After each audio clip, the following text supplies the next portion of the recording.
I used to believe something very simple, that parents love their children equally. Not more, not less, equally. That's what everyone says, right? That's what all those perfect family stories tell you. But no one really talks about what happens when that isn't true. In my house, love wasn't equal, not even close. There was my younger sister, Lily, and then there was me. Lily was everything people wanted in a child. She was beautiful, confident, smart in a way that made people notice her instantly. She didn't have to try too hard. Things just worked out for her. Teachers loved her. Neighbors talked about her like she was something special. Even strangers noticed her. And my parents? They didn't just love her, they were proud of her. In a loud, obvious, undeniable way. Now don't get me wrong. They never said they didn't love me. They never said it directly. But sometimes, what people don't say tells you everything you need to know. Because when it came to me, things were always different. I wasn't terrible. I wasn't failing. I wasn't some kind of disappointment on paper. I just wasn't Lily. And in our house, that made all the difference. I remember this one night very clearly. It sounds small now, but back then it meant everything to me. I had just gotten my results back. I scored the highest in my class in English. It wasn't luck. I worked hard for it. Late nights, extra practice, trying to prove something, even though I didn't fully understand what. I was nervous when I walked into the kitchen. Both my parents were there. Lily, too. I told myself, this time will be different. So I said it. I told them about my result. For a moment, no one reacted. Then my mom smiled slightly and said, "That's nice. That's it. That's nice." Before I could even process that, she turned to Lily and said, "Tell your dad about the program." Lily lit up instantly. She started talking about some national-level science program she got selected for.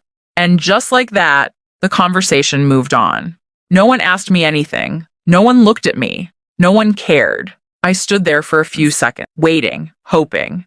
But nothing came. That was the moment I understood something I wish I hadn't. In this house, attention wasn't shared. It was given, and I wasn't the one receiving it. After that day, I stopped expecting things.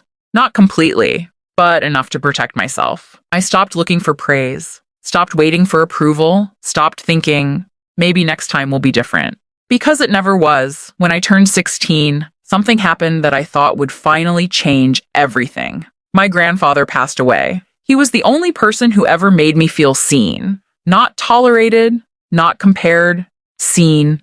He used to sit with me for hours, talking about random things, listening to me like what I said actually mattered. One day, he told me something I never forgot. He said, "You're stronger than you think. One day you'll prove it." At the time, I didn't fully understand what he meant, but after he was gone, those words stayed with me. A few days after the funeral, we met with a lawyer. That's when everything changed. He had left something for me, not for Lily, not for my parents, for me. A trust fund, and not a small one. It was enough to completely change my future. College, living expenses, a fresh start. For the first time in my life, I felt like something was mine, something no one could take away. But there was one condition. I would only get access to it when I turned 18. Until then, my parents would manage it. At the time, that didn't bother me. Not even a little. Because despite everything, they were still my parents. And somewhere deep inside, I still trusted them. For the next 2 years, I held on to that hope.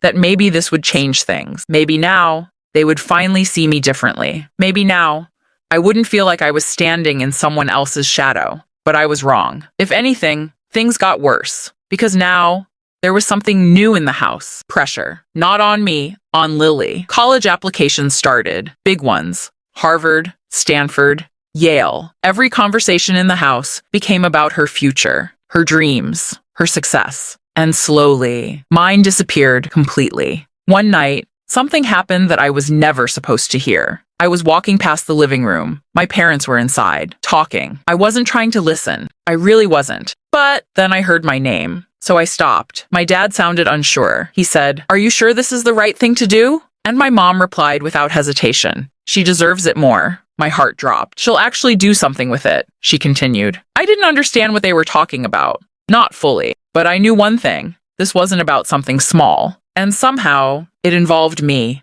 I should have walked in. I should have asked. I should have demanded answers. But I didn't. And that was my biggest mistake. 2 months later, it was my 18th birthday. The day everything was supposed to change. The day that money, my grandfather's gift, was finally supposed to become mine. I woke up that morning feeling something I hadn't felt in a long time. Hope. Like maybe this was the start of something new. Like maybe this time things would finally be different. But by the end of that day, I realized something. I'd been wrong about everything. Because that was the day I found out. There was nothing left. Not a single dollar. At first, I thought it was a mistake. It had to be. Money like that doesn't just disappear, right? My hands were shaking as I walked downstairs. My parents were sitting like it was just another normal day, like nothing had happened. I tried to stay calm. I really did. "Where's the trust fund?" I asked. They both looked at me, then at each other. That silence, it said everything. My chest started to feel tight. "Mom," I said again, "where is the money?" She sighed. Not nervous, not guilty, just annoyed. "We used it." For a second, I didn't understand what that meant. "Used it? That money wasn't yours," I said. "It was mine." My dad leaned back in his chair like this conversation was a burden. "Don't start acting dramatic," he said. "It went to something important." Something inside me snapped. "Important?" I repeated. What could possibly be more important than my future? And then, right at that moment, Lily walked in. She was smiling, holding an envelope in her hand. "I got in," she said. "I got into Harvard." Everything went quiet. I didn't need anyone to explain it anymore. I already knew. "You used my money," I said slowly. For her, no one denied it. No one even tried. My mom crossed her arms. "She deserved it," she said. Those 3 words hit harder than anything else. "She worked hard for this," my dad added. "This is an investment." An investment. I felt like I couldn't breathe. "I worked hard too," I said. My voice was shaking now. "I had plans. You knew that." But they didn't even look at me. My mom just said, "Be realistic. You were never going to do anything big with that money." Silence. That sentence broke something inside me. "I'm your daughter," I whispered. And that's when my dad looked straight at me and said, "You were never the smart one." It felt like time stopped, like everything around me just froze. I didn't cry, not yet. I just stood there, trying to process what I had just heard. All those years, all those moments, all that effort. "And this is what they thought of me? That's not fair," I said. But even I could hear how weak it sounded. "Life isn't fair," my mom replied coldly. Lily didn't say anything. She just stood there, holding that letter, like she had won something. Maybe she had. Maybe she had won everything, and I had lost it all. "I trusted you," I said, looking at both of them. But they didn't react. No apology, no regret, nothing. That's when I realized something. I wasn't part of this family, not really. I was just there until I wasn't needed anymore. And now, I wasn't needed at all. I turned around and walked upstairs. Each step felt heavier than the last. My room looked the same, but it didn't feel the same. It didn't feel like home anymore. I opened my closet and pulled out a bag. At first, I didn't even know what I was doing. But deep down, I already knew. I couldn't stay there. Not after this. I started packing, slowly, quietly. Clothes, a few books, some old memories I didn't even know why I kept. My hands were trembling, but I didn't stop. Halfway through packing, I sat down on the bed. And that's when it hit me. Everything. The betrayal. The lies. The truth I had been ignoring for years. Tears started falling. Quiet at first, then uncontrollable. I covered my mouth so no one would hear me, because somehow, even now, I didn't want to bother them. After a while, I wiped my face, took a deep breath, and stood up. No more waiting. No more hoping. No more trying to be enough. I picked up my bag and walked out of that room. When I came downstairs, no one stopped me. My parents didn't even ask where I was going. Lily glanced at me for a second, then looked away, like I didn't matter, like I never did. I stood at the door for a moment. Part of me hoped someone would say something. "Wait, don't go. Let's talk." Anything. But nothing came. So I opened the door and walked out. And just like that, I was on my own. No money, no support, no family, just silence. And a future I didn't know how to face. The first night was the hardest. I didn't have a plan. I didn't have a place. I just walked. The streets felt different at night. Colder, quieter. Almost like the world didn't care that I existed. I kept telling myself, this is temporary. Something will work out. But deep down, I had no idea how. After a few hours, I found a cheap motel, the kind of place people don't stay in, unless they have no other choice. I paid for one night, almost all the cash I had. When I entered the room, it smelled old. The lights flickered. The bed didn't look clean, but I didn't complain, because at least it was a roof. I sat on the edge of the bed, still holding my bag, and for the first time, the reality really hit me. I had nothing, no safety net, no backup, no one. Tears started falling again, but this time, I didn't stop them. I cried until I couldn't anymore, and somewhere in between those tears, a thought came into my mind. What if they were right? What if I really wasn't enough? What if I failed? That thought was more painful than anything else, because it didn't come from them anymore. It came from me. The next morning, I woke up with swollen eyes and a headache that wouldn't go away, but I didn't have the luxury to stay in bed. I had to move. I had to survive. I walked into the city with one goal: find a job, any job. I didn't care what it was. I went from place to place, restaurants, shops, cafes. Some didn't respond. Some said no. Some didn't even let me finish speaking. By the end of the day, my feet hurt, my throat was dry, and I had nothing. No job, no hope. I went back to the motel, sat on the floor, and just stared at the wall. That night, I didn't cry. I just felt empty. The next day, I tried again, and this time, I got something. A small job at a local diner. It wasn't much. Long hours, low pay, but it was something. And right now, something was enough. Days turned into weeks. My routine became simple. Wake up, work, come back, sleep, repeat. I barely talked to anyone. I barely smiled, but slowly, I started getting used to it. Not happy, but stable. And sometimes, that's all you need. One night, after a long shift, I came back to my room and sat down. My body was exhausted, but my mind was restless. I looked around that small room, and something inside me shifted. This can't be my life. Not like this. Not forever. I didn't leave my house just to survive. I wanted more. I needed more. That night, I opened my phone and started searching how to earn money online. At first, it felt stupid, but I kept going. Videos, articles, free courses, anything I could find. And slowly, I started learning basic skills, simple things, writing, design, small online tasks. It wasn't easy. After 10 to 12 hours of work, my brain barely functioned, but I forced myself every single night, because this time, there was no one else to depend on. Only me. Weeks passed. Then one day, something changed. I got my first online project.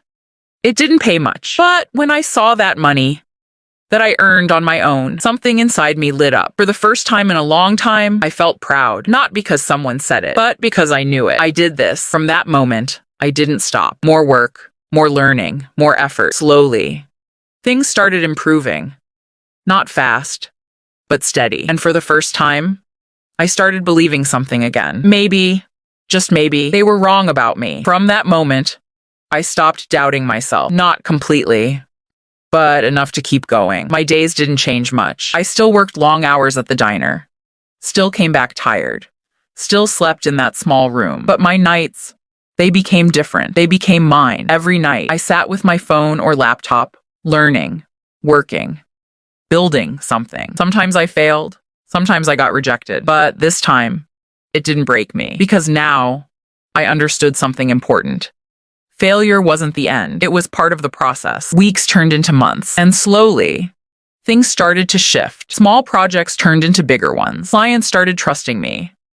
Money started increasing. Not a lot, but enough to breathe. I moved out of that motel, got a small apartment. Nothing fancy, but it was clean, quiet, mine. The first night I slept there, I didn't feel empty. I felt peaceful, like I had finally taken control of my life. I didn't need their approval anymore. I didn't need anyone to tell me I was enough, because for the first time, I believed it myself. Months passed again. And then something big happened. One of my projects went viral. It reached more people than I ever expected. And just like that, everything changed. More clients, better opportunities, bigger income. I left my diner job. Not because I hated it, but because I had outgrown it. That day, when I walked out for the last time, I smiled. Not because it was easy, but because I knew I had earned this. Years passed. My small work turned into a business, and that business kept growing step by step. I built something I was proud of, something no one gave me, something no one could take away. And then one day, I looked at my life and realized something. I wasn't struggling anymore. I was successful, more than I ever imagined, more than they ever expected. And that's when it happened. One evening, I got a call, unknown number. I almost ignored it, but something told me to pick it up, so I did. Hello? For a second, no one spoke. Then I heard a voice I hadn't heard in years. Hey, it was my mom. My grip on the phone tightened. I didn't say anything. I didn't know what to say. We heard about you, she continued.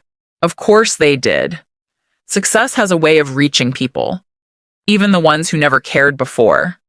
You've done really well, she said. Her voice sounded different. Not proud, not warm, just careful. Like she didn't know how to talk to me anymore. Good, because I didn't know how to talk to her either. After a few seconds, she finally said what she really called for. Your father lost his job. I stayed silent. We're going through a difficult time, she added. Of course they were. Life has a way of balancing things. And then came the line I was waiting for. We need your help.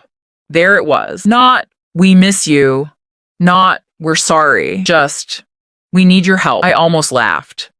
The same people who took everything from me were now asking me for something. I walked to the window, looked outside, and took a deep breath. Years ago, this moment would have broken me, but now it felt different because now I wasn't the same person anymore. I stood there, phone in my hand, listening to her breathe on the other side. So many memories, so many moments flashed through my mind. The dinner table, the silence, the words they said. You were never the smart one. For years, those words stayed with me. They broke me, then built me again. And now, here we were. Are you still there? My mom asked softly. Yes, I said. There was a pause. Not awkward, just heavy. We really need your help, she said again. I closed my eyes for a second. A part of me, a very small part, wanted to say yes. Because no matter what, they were still my parents. But then I remembered something. The night I left, standing at that door, waiting, hoping someone would stop me. But no one did. No one cared, and that changed everything. I opened my eyes. I'm sorry, I said calmly. Silence. I can't help you. On the other side, I could hear her breathing change. You're serious? She asked. Yes. Another pause. Longer this time. So that's it? She said. I didn't answer immediately, because this wasn't about anger. It wasn't about revenge. It was about truth. You made your choice, I said slowly. And now, I'm making mine. Her voice cracked slightly. We're your family. I looked out the window again. City lights, people moving, life going on. And for the first time, I didn't feel tied to the past. Family doesn't do what you did, I replied. Silence. Deep, uncomfortable, real silence. Then she said something I never expected. We did what we thought was right. I nodded slightly, even though she couldn't see me. I know, I said. And now I'm doing the same. That was it. No shouting, no dramatic ending, just two sides. Finally understanding. There was nothing left to fix. I hope things get better for you, I added. And before she could say anything else, I hung up. I stood there for a while, just holding the phone. Not sad, not angry, just free. Because for the first time in my life, I chose myself. Not out of selfishness, but out of respect. Respect for everything I went through, everything I survived, everything I built on my own. And sometimes, that's the hardest thing to do, choosing yourself when no one else ever did. Because in the end, it's not about who believed in you. It's about what you do when no one does.